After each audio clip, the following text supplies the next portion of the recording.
Hello everyone, কেমন আছো তোমরা সবাই? আশা করি খুব ভালো আছো। আমিও ভালো আছি। ভালো থাকতে শিখে গেছি। কিছু মানুষকে ইগনোর করতে শিখেছি এবং তাহলেই ভালো আছি কিন্তু। এটা কেন বললাম?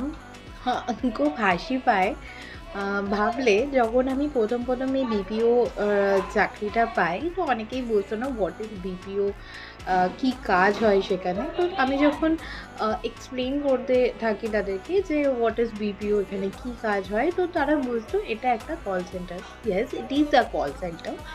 তো সেটা নিয়ে অনেকের নাক কুচকানি ছিল। চলার পথে এরকম অনেকেই দেখবে যে অনেক কিছুতে যে ইভেন বেশ কিছু মানুষ, বেশ কিছু আমার চাইল্ডহুড ফ্রেন্ড যারা, আমি যখন চাকরি পাচ্ছিলাম না তখনও আমাকে বলেছে, "কি করবি? বিয়ে করে নে।" যখন আমার অয়নের সাথে ব্রেকআপ হয়ে যায় তখনও বলে, "কি হয়েছে? বিয়ে করে নে।" সবেতেই ছিল বিয়ে একটা সলিউশন। বিয়ের পরও অনেককে আমাকে এক্সপ্লেন করতে হয়েছে যে হোয়াট ইজ বিপিও। সেখানেও, ও কল সেন্টার, আচ্ছা কল নিতে হয়, আচ্ছা কাস্টমার কেয়ার, এইরকম কী আর কাজ আছে, বসে বসে হেডফোন পরে কলই নিতে হয়। যারা আমরা কল সেন্টারে কাজ করি বা করেছি তারা জানে যে এখানে কী কাজ করতে হয়। কাজটা কিন্তু একদমই ছোট কাজ না।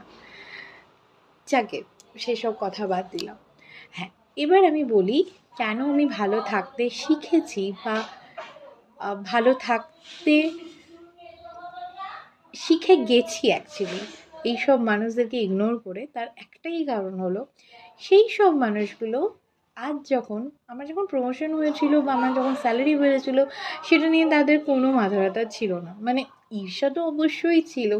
ও আচ্ছা, ওখানে প্রমোশনও হয়, এরকম একটা ব্যাপার। তো যাই হোক, সেসব নাহলে বাদই দিলাম। আজ যখন আমি চাকরি ছেড়ে দিয়েছি নিজের হেলথ ইস্যুসের জন্য, বা আমার নিজস্ব এক মানে এই ডিসিশনটা সম্পূর্ণ আমার ছিল, তাতেও তাদের সমস্যা।